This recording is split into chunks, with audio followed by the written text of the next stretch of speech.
বিশ্বাস করেন, আপনার রিজিকের মধ্যে যদি একটা টাকা হারাম থাকে, যতক্ষণ সেটাকে আপনি ত্যাগ না করছেন, আপনার ইবাদত কবুল হবে না।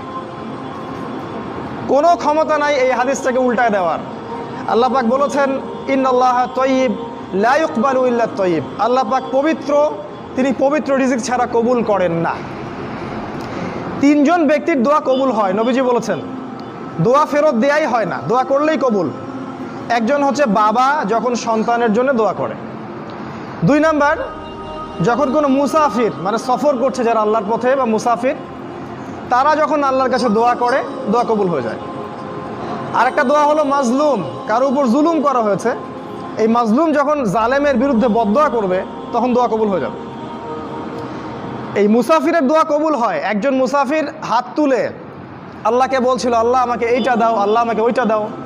আর আমাদের নবীজি দেখে বললেন যে মুসাফিরের দোয়া কবুল হয়, কিন্তু এই ব্যক্তির দোয়া কেমন করে কবুল হবে, যার খাবার হারাম, পানীয় হারাম, পোশাক হারাম, সবই হারাম।